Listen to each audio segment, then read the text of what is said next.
penyebaran pemahaman ya tentang apa yang saya dapat selama pendidikan guru penggerak kurang lebih sampai hari ini menginjak 2 bulan karena besok kita akan mengadakan otak harian yang kedua. Diawali dari perkenalan Bapak Ibu, nama saya Adia Mediana, bekerja SMP Negeri 1 Majalaya, PGP Angkatan 9 Kabupaten Bandung, Provinsi Jawa Barat. Selama ini dibimbing sama pengajar praktik yaitu Ibu Elisa Nur Zakiah dan fasilitator Bapak Siswanto Heru Purnomo MED.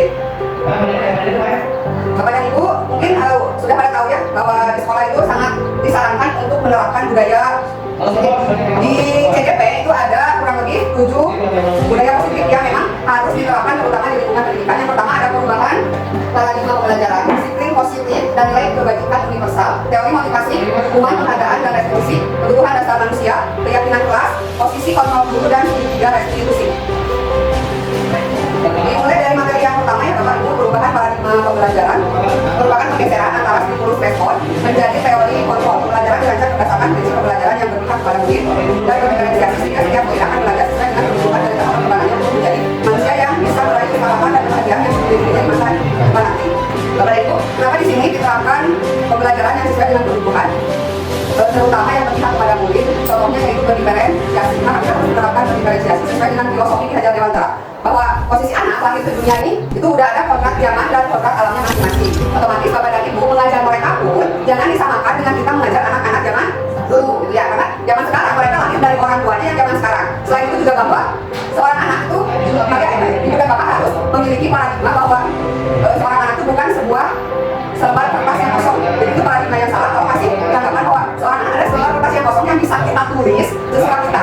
Menurut Ki Hajar Dewantara bahwa anak adalah selembar kertas yang memang sudah tersamarkan di dalamnya ada yang positifnya dan ada yang negatifnya. Posisi kita sebagai guru itu untuk menebalkan samaran-samaran yang ada di kertas kosong tersebut. Yang baiknya kita tebalkan, yang jeleknya kita redam dengan yang baiknya tersebut. Yang kedua yaitu disiplin positif dan nilai-nilai kebajikan universal. Bapak dan Ibu yang namanya di sekolah tidak terlepas dari makna kata disiplin. Bahwa disiplin berasal dari bahasa Latin yang yaitu disiplin artinya belajar. Jadi kata disiplin belajar bukan sebuah aturan. Sementara selama ini kita di sekolah bahwa disiplin identik dengan aturan, pengekangan, ikatan. Padahal kata disiplin adalah pembelajaran gitu ya. Maka dari kata ini berkonotasi dengan disiplin dari murid-murid, disiplin dari membuat orang menggali potensinya menuju sebuah tujuan apa yang dia hargai. Namun dalam budaya kita, makna kata disiplin telah berubah menjadi sesuatu yang dilakukan seseorang pada orang lain untuk mendapatkan kepatuhan gitu. Jadi selama ini paradigma kita itu salah. Padahal kata disiplin itu sama dengan belajar. Kecenderungan umum adalah penghubungan kata disiplin dengan ketidaknyamanan ya. Yang namanya disiplin, yang namanya pengekangan, otomatis kita tidak nyaman.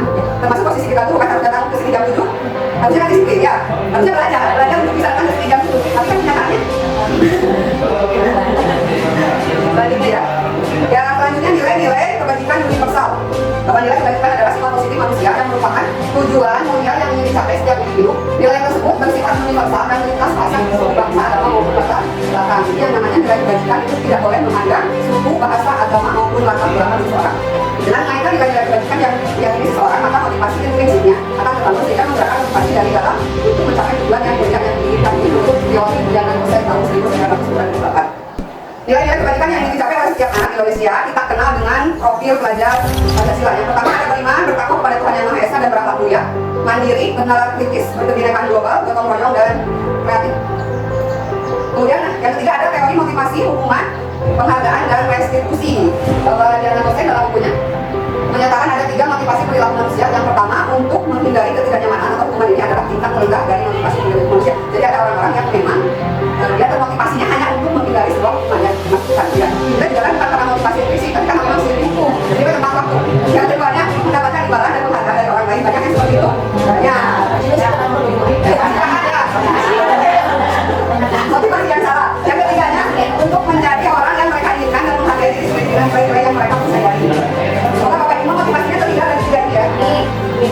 Kemudian hukuman, konsekuensi dan restitusi. Restitusi adalah proses menciptakan kondisi bagi murid untuk memperbaiki kesalahan mereka sehingga mereka bisa kembali pada kelompok mereka dengan karakter yang lebih kuat. Itu teori Diana Dosen 2004. Restitusi juga merupakan proses kolaborasi yang mengajarkan murid untuk mencapai solusi untuk masalah mereka dan membantu murid berpikir tentang orang seperti apa yang mereka inginkan dan bagaimana mereka harus memperlakukan orang lain.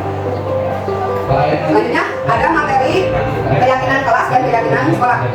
Materi ini pasti buat Bapak dan Ibu sudah tidak asing ya. Keyakinan kelas atau keyakinan sekolah merupakan salah satu disiplin positif yang dapat menerapkan dalam membangun budaya positif di lingkungan sekolah. Dengan adanya sebuah keyakinan kelas atau keyakinan sekolah dalam setiap kelas diharapkan mampu mewujudkan tujuan dari pendidikan yang lebih Tujuan dari penerapan keyakinan kelas membentuk karakter yang positif pada anak melewati kebiasaan-kebiasaan positif, perilaku positif, serta keteladanan dari seluruh warga sekolah, baik guru maupun murid yang dapat menumbuhkan adanya semangat belajar anak. Bapak dan Ibu, keyakinan kelas sama kesepakatan kelas sama atau tidak? Mungkin sama sih. Mengapa namanya keyakinan kelas? Mengapa tidak peraturan kelas? Keyakinan karena kita belajar di sini ya, tapi kan bisa kelas, tapi sama. Betul, keyakinan yaitu nilai-nilai kebajikan universal yang disepakati secara tersirat dan tersurat, lepas dari latar belakang suku, negara, bahasa maupun agama. Yang dia namanya keyakinan itu harus kesepakatan bersama. Untuk keyakinan juga sebetulnya ada keyakinan kelas, ada keyakinan sekolah. Ada juga keyakinan setiap guru mata pelajaran. Nilai-nilai kebajikan dapat menekankan pada keyakinan seseorang akan lebih memotivasi seseorang dari dalam, seseorang akan lebih tergerak dan bersemangat untuk menjalankan keyakinannya daripada hanya sekedar mengikuti serangkaian peraturan tertulis tanpa makna. Jadi yang namanya keyakinan kelas itu harus bermakna. Kemudian si kata-katanya harus nilainya positif. Contohnya gini, tidak boleh membuang sampah ke sampah, tidak boleh membuang sampah sembarangan. Berarti kata-kata positifnya apa kira-kira? Ya, buang sampah pada tempatnya. Jadi si depannya itu katanya harus bernilai positif buat anak. Jadi bukan sebuah larangan. Selanjutnya, yang kelima, kebutuhan dasar manusia dan dunia berkualitas. Ada 5 kebutuhan dasar manusia. Yang pertama ada kebutuhan bertahan hidup, yaitu kebutuhan yang bersifat fisiologis untuk bertahan hidup. Misalnya kesehatan, rumah, makanan, kebutuhan biologis sebagai bagian dari proses reproduksi termasuk kebutuhan bertahan hidup. Termasuk kalau kita menahan rasa ngantuk di kelas, itu kebutuhan bertahan hidup. Yang kedua, kebutuhan kasih sayang dan rasa diterima. Kebutuhan ini ada kebutuhan ini dan 3 kebutuhan berikutnya adalah kebutuhan fisiologis. Kalau yang tadi kebutuhan fisiologis ya. Kebutuhan untuk disayangi dan diterima meliputi kebutuhan akan hubungan dan koneksi sosial, kebutuhan untuk memberi dan menerima kasih sayang, dan kebutuhan untuk merasa menjadi bagian dari satu kelompok. Ini temenan defingan ya Bapak Ibu. Iya, ada tuan toilet ya. Kita mari mulai curhat. Yang ketiga, penguasaan. Ya, ada kebutuhan kita untuk berkuasa ya. Kebutuhan ini berhubungan dengan kekuatan untuk mencapai sesuatu, menjadi kompeten, menjadi terampil, diakui atas prestasi dan keterampilan kita, didengarkan dan memiliki rasa yang baik ya. Buat tindakan luar biasa penguasaan sekarang Pak Ibu.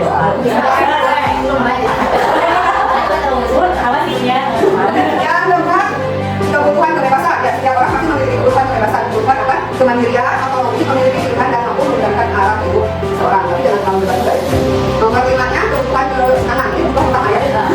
Kebutuhan akan kesenangan adalah kebutuhan untuk mencari kesenangan, bermain dan tertawa. Jadi harus banyak-banyak tertawa meskipun kita lagi nggak punya bank. Bayangkan hidup tanpa kenikmatan apapun betapa hanya selanjutnya. Yang keenam adalah restitusi. Ada 5 posisi kontrol yang diterapkan seorang guru, orang tua, ataupun atasan dalam melakukan kontrol. 5 posisi kontrol tersebut ada. Yang pertama, ada yang sikapnya hukum. Ya. Ada juga harus. Kebanyakan kalau hukum ya. Ya, ada cara yang salah satunya. Seorang penghukum bisa menggunakan hukuman fisik maupun hukuman verbal. Orang-orang yang menjalankan posisi penghukum senantiasa mengatakan bahwa sekolah memerlukan sistem atau alat yang dapat melibatkan murid-murid ini dalam lagi. Padahal ini posisinya salah. Yang kedua, ada guru yang biasanya membuat merasa bersalah siswanya. Itu jadi lebih guru sama juga saya. Apa sobatnya sih pada posisi ini biasanya guru akan bersuara lebih lembut. Pembuat rasa bersalah akan menggunakan keheningan yang membuat orang lain merasa tidak nyaman, bersalah atau berani. Pelan sih, cuman pedas. Ada yang Yang ketiga yaitu teman.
positif. Budaya positif itu tidak semudah kita mengembalikan ke lapangan.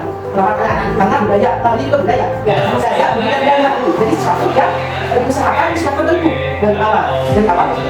Dan seorang anak di dalam lingkungan keluarga, sekolah itu sudah dibawa budaya positif. Ya, betul. Saudara sekolah hanya membantu mengembangkan dan menumbuhkan budaya positif. Meskipun tidak ada tahu itu. Makanya di sekolah juga penilaian kalau berdasarkan pada hasil dari proses pembelajaran berupa dari budaya positif. Sekolah juga memberikan masalah KM harus ada tanya dan lain-lain didapatkan dari budaya positif. Makanya kita tidak bisa menjadi bahwa bisa lakukan kami. Makanya itu dalam diskusi penilaian kami kan masih dalam KM yang ada diskusi kan tidak ada belum kembang,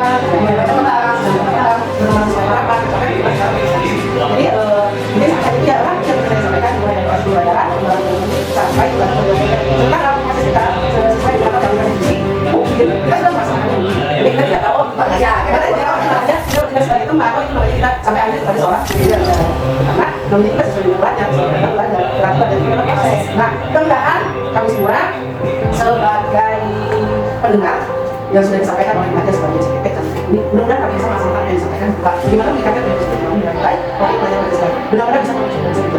Mungkin itu saya ucapkan. Terima kasih Bunda. Mungkin yang lainnya ada yang mau berpendapat atau? Alhamdulillah. Terima kasih ya Bapak Ibu. Destinasi hari ini cukup juga. Semoga materi yang disampaikan bisa bermanfaat dan mudah-mudahan bisa terlaksana karena kita sebagai pencapaian alam muda. Dan kalau kau ya, bila itu pribadi saya. Wassalamualaikum warahmatullahi wabarakatuh. Waalaikumsalam warahmatullahi wabarakatuh.